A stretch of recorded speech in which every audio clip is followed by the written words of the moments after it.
നമസ്കാരം. നമസ്കാരം. വരൂ വരൂ. വീട് ഇത്തിരി പഴയതാണല്ലേ? അത്ര അകത്തേക്ക് വരൂ. വരൂ.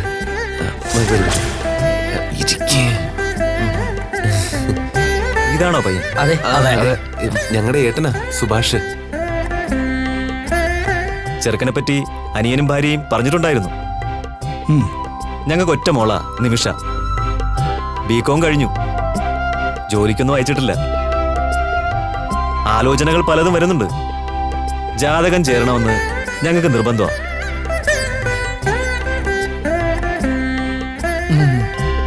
എല്ലാ പൊരുത്തങ്ങളും ഉണ്ടെങ്കിലേ വിവാഹത്തിന് ഞങ്ങൾ സമ്മതിക്കൂ. അതുകൊണ്ട് എല്ലാവരുടെയും മുന്നിൽ ചെന്ന് അവൾ അങ്ങനെ നിൽക്കണ്ടെന്ന് ഞങ്ങൾ അങ്ങ് തീരുമാനിച്ചു. ജാതക പൊരുത്തം ഉണ്ടെങ്കിൽ ചെറുക്കനും പെണ്ണും തമ്മിൽ കാണട്ടെ, എന്നിട്ട് തീരുമാനിക്കാമല്ലോ.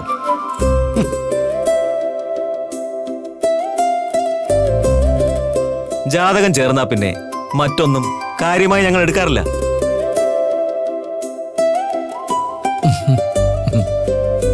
ഇത് പത്തനാപുരം പത്മനാഭ പണിക്കര്. നമസ്കാരം. ഞങ്ങളുടെ കുടുംബ ജോത്സ്യനാ. പണിക്കരോട് ചോദിച്ചേ ഞങ്ങൾ എന്ത് തീരുമാനം എടുക്കാറുള്ളൂ. വീട് പഴയതാണെങ്കിലും വാസ്തു കറക്റ്റാ.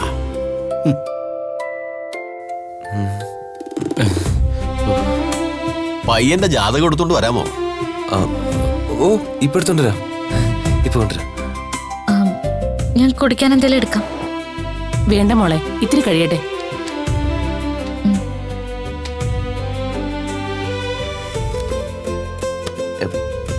ജാതകം.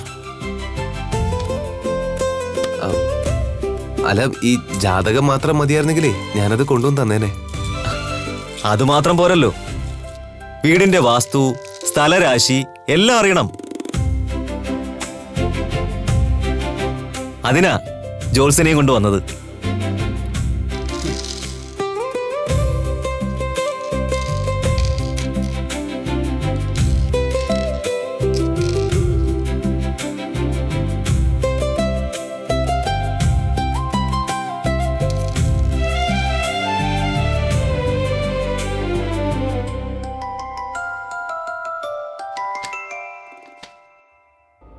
ഒന്നും അങ്ങ് ശരിയാവുന്നില്ലല്ലോ.